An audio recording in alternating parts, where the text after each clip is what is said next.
அனைவருக்கும் வணக்கம். சங்கம் வைத்து தமிழ் வளர்த்த மதுரை மாநகரத்திலே ஜல்லிக்கட்டு என்னும் பெருவிழாவும் எருதுகட்டு என்னும் திருவிழாவும் நம் ஆதி முன்னோர்கள் எதற்காக நடத்தி வந்தார்கள் என்றால், பூமியிலே மழை மும்மாறி பொழியாமல் பூமியிலே வறட்சி நிலவுகின்ற காலங்களிலே இந்த பூமியிலே வாழும் மக்களை காப்பதற்காக எல்லை காக்கும் தெய்வமாகிய ஐயனார் சாமியை எருதுகட்டு என்னும் திருவிழாவும் ஜல்லிக்கட்டு என்னும் பெருவிழாவும் நடத்தி வணங்கி வந்தார்கள்.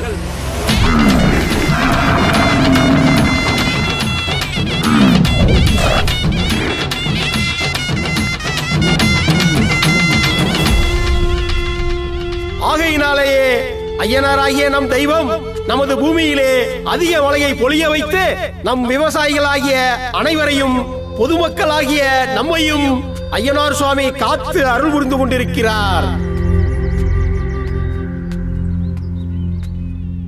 அப்பா ஜல்லிக்கட்டுக்கா போறோம்?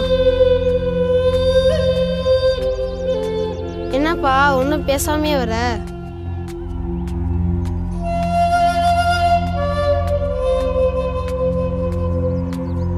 ஜல்லிக்கட்டுக்கு தடை விதிக்கப்பட்டிருப்பதால் தமிழகத்தின் பல்வேறு பகுதிகளிலிருந்து கடந்த ஒரு ஆண்டில் பல்வேறு இனங்களைச் சேர்ந்த 80,000 காளைகள் கேரளாவிற்கு அடிமாடாக விற்கப்பட்டுள்ளதாக காங்கேயம் கால்நடை ஆராய்ச்சி மையம் தெரிவித்துள்ளது. முல்லை பெரியாறு நீர்மட்டத்தை உயர்த்த தமிழக அரசு அதிகாரிகள் ஆலோசனை. சித்திரை திருவிழாவை சிறப்பாக நடத்த ஆளு படித்தவ மாதிரி இருக்கிற படிச்சுட்டு இருக்கிற பேப்பரை பிடுங்குற காட்டு பைய உங்ககிட்ட உக்காந்துருந்தா சண்டை தான் வரும். காதில் மாட்டிட்டு வந்துடுறானுங்க. 4000 ஆண்டுகளாக தமிழகத்தில் பாரம்பரியமாக நடந்து வரும் ஜல்லிக்கட்டுக்கு உச்சநீதிமன்றம் தடை விதித்தது. இப்போ தான் நிம்மதியாக இருக்குது. ஜல்லிக்கட்டுன்ற பேரில் கொஞ்சம் நஞ்ச கொடுமையாக பண்ணாங்க. மாட்டுக்கு சாராயத்தை ஊற்றுறதும், வாழை பிடிச்சி திருகிறதும், பீங்கான கரைச்சி ஊற்றுறதும், மிளகா பொடியை தேய்க்கிறதும், பப்பா மாட்டை கொஞ்சம் நஞ்ச கொடுமையாக படுத்தினாங்க. யாரா குடும்பப்படுத்தினா? ஜல்லிக்கட்டுங்கிறது அவ்வளோ கொடுமையா? போலீஸ் டிபார்ட்மெண்ட்ல ஓப்பனாக வச்சுக்கலையா?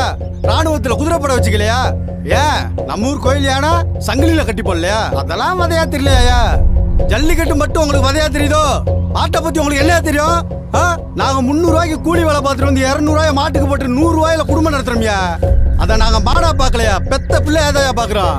பேப்பர்ல போட்டது தானே சொன்னேன். பேப்பர்ல போட்டிருந்தா எதை வேணாலும் நம்பிடுவீங்களோ? ஏன் இப்பெல்லாம் நீங்க குடிச்சிட்டு இருக்கீங்களே, அது சுத்தமான பால் நினைச்சீங்களா? பன்னிப்பாலியா?